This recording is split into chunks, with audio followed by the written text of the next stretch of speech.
The cityscape speaks. It tells a story, etched in stone and metal, whispered by the wind through avenues and boulevards.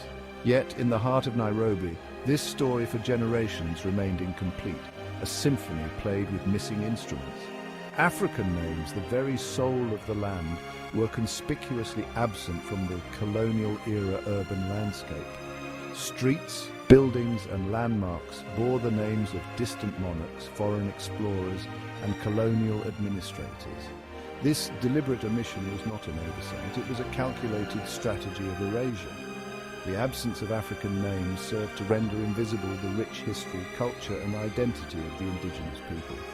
It was a stark reminder of the power dynamics at play, a constant visual cue of the subjugated status of the colonized. To walk the streets of Nairobi during this era was to navigate a space stripped of its Africanness, a city where the very language of place spoke of dispossession. Colonialism in its most insidious forms sought not just to control land and resources, but also to dominate the very minds of the colonized. Language, the bedrock of culture and identity, became a battleground. Imposing foreign names on the urban landscape was a key tactic in this psychological warfare. It served to alienate Africans from their own environment, creating a sense of displacement within their own homeland. By stripping away familiar names and replacing them with those of their conquerors, the colonial administration aimed to instill a sense of inferiority. This act of symbolic violence sought to undermine the African sense of belonging, to make them feel like strangers in their own land. The message was clear: your history, your culture, your very identity hold no value in this new order. To understand the depth of this symbolic violence, one must look back at the very genesis of Nairobi. What began as a humble Maasai grazing ground, a place called Enkere Nairobi, the place of cool waters, was transformed into a bustling colonial hub. The arrival of the railway in 1899 marked a turning point, accelerating the city's growth and solidifying its role as the epicenter of British East Africa.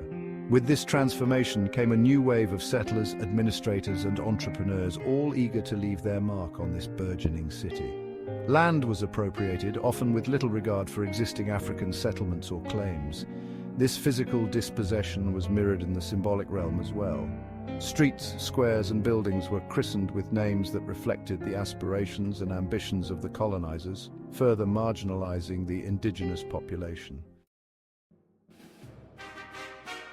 Section 4, Echoes of Empire Railways, Pioneers and Royal Honours. The railway, a potent symbol of colonial ambition and exploitation, figured prominently in Nairobi's nomenclature. Streets tracing the railway line bore the names of British engineers, administrators and financiers who had made its construction possible. These names, etched in stone and metal, served as constant reminders of the technological and economic might of the British Empire. Beyond the railway, streets were named after British explorers, lauded as pioneers who had discovered and tamed the African interior. This narrative of discovery, of course, conveniently ignored the millennia-old presence of African communities who had long navigated and nurtured these lands. Royal honours bestowed upon colonial officials and their families found their way onto street signs as well. These names, dripping with imperial grandeur, served as a constant affirmation of British dominance and prestige. Section 5, Reclaiming Our Narrative Towards a Tapestry of Names. The struggle for independence was not just about reclaiming land and resources, it was also about reclaiming the very soul of a nation. In the decades since independence, Kenya has made strides in dismantling the symbols of colonial rule. Statues have been toppled, streets renamed, and public spaces reimagined. Yet, the task of decolonizing our urban landscapes remains unfinished. We must move beyond simply erasing the names of our colonizers and embrace a more inclusive vision for our cities. Our streets should reflect the rich tapestry of our history, culture, and identity. They should celebrate the contributions of our artists, writers, musicians, and intellectuals. They should honor the courage and sacrifice of our freedom fighters, the vision of our leaders, and the resilience of our people. Section 6, a vision for the future, unity in diversity. Imagine a Nairobi where the streets resonate with the names of Wangari Maathai, Mekatilili Wamenza, and Piogama Pinto. Imagine avenues named after the heroes of the Mau Mau uprising, the pioneers of our independence movement, and the architects of our nation. Let us create a city where every street corner tells a story of our collective struggle, our triumphs, and our aspirations. This is not about erasing history, but about reframing it, about reclaiming our narrative from the clutches of colonialism.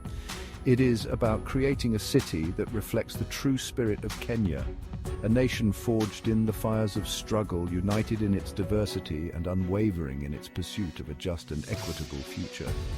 Let our cities become canvases upon which we paint the vibrant tapestry of our collective identity, a testament to the enduring spirit of a people determined to chart their own destiny.